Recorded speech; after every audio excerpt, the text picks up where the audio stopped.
এলাটিং বেলাটিং শৈল, রাজামশাই একটি কন্যা চাইল। এই লোকছড়ার মধ্যে দিয়ে সুদীর্ঘ দিনের একটা ইতিহাস প্রকাশ পায়।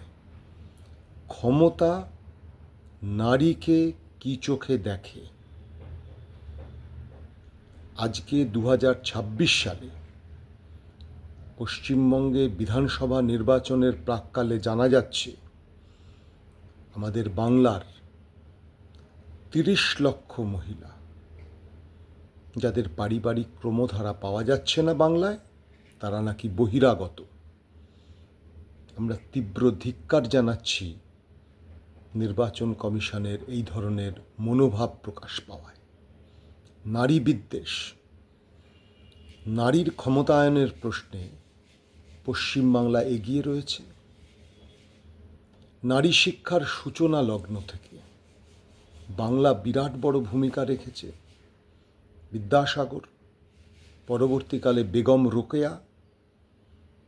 এটা বেগম রোকেয়ার মাটি, এটা কাদম্বিনী গাঙ্গুলির মাটি।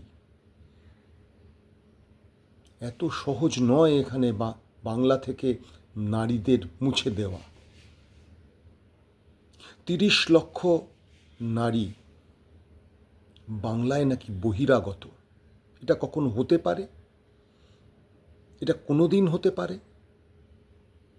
কোনোভাবেই হতে পারে না। ওরা ষড়যন্ত্র করছে বাংলাকে ধ্বংস করার। আর এই 30 লক্ষ মহিলাদের ভোটার তালিকা থেকে বাদ দিয়ে ওরা যেটা প্রমাণ করেছে, ওরা নারী বিদ্বেষী। বাংলায় নারীর ক্ষমতায়নের প্রশ্নে আজকের দিনে দাঁড়িয়ে যে ভূমিকা এখানে আমাদের সমাজে নারীরা রাখেন, তাকে আঘাত করতে চলেছে। তার জবাব বাংলার মেয়েরা দেবে।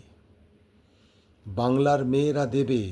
যতই কটাক্ষ করা হোক, লক্ষ্মীর ভাণ্ডারের জন্য বাংলার মেয়েরা ভোট দিয়ে দিচ্ছে না। বাংলার মেয়েরা ভোট দেয় সর্বজনীন ভোটাধিকার, সংবিধান যেটা দিয়েছে তার নিরিখে। বাংলার মহিলারা হাত তোলা পার্টি নয়। পরিবারের পুরুষ যা বলে দিল কর্তাটি, তাই সে ভোট দেবে এমনটা নয়। বহু পরিবার আছে বাংলায়, বহু পরিবার। স্বামী পুত্র কন্যা একদিকে ভোট দেয়, সেই পরিবারের কর্ত্রী ভোট দেন অন্য জায়গায়। এটাই গণতন্ত্র। সেই গণতন্ত্রের মূল জায়গায় আঘাত দিচ্ছে, নারীকে বিচ্ছিন্ন করতে চাইছে। পুরুষতান্ত্রিক একটা কাঠামো তারা গড়ে তুলতে চাইছে ভোট ব্যবস্থার মধ্যে দিয়ে। আমরা তীব্র ভাষায় ধিক্কার জানাই এই ধরনের প্রচেষ্টাকে। এত চেষ্টা করেও তারা বাংলার বুকে মেয়েদের যে জাগরণ ঘটেছে সেটাকে এরা স্তব্ধ করতে পারবে না। RSS, BJP. আমরা তীব্র ভাষায় ধিক্কার জানাই 30 লক্ষ মহিলাদের নাম বাদ দেওয়ার এই ধরনের ঘৃণ্য চক্রান্তকে। আগামী নির্বাচনে আরএসএসকে তাড়াও, বিজেপিকে হারাও। যে পারবে হারাতে তার পাশে দাঁড়াও। এই স্লোগানকে আমাদের মাথায় রেখে ভোট দিতে হবে। এই আবেদন রেখে শেষ করছি। ধন্যবাদ।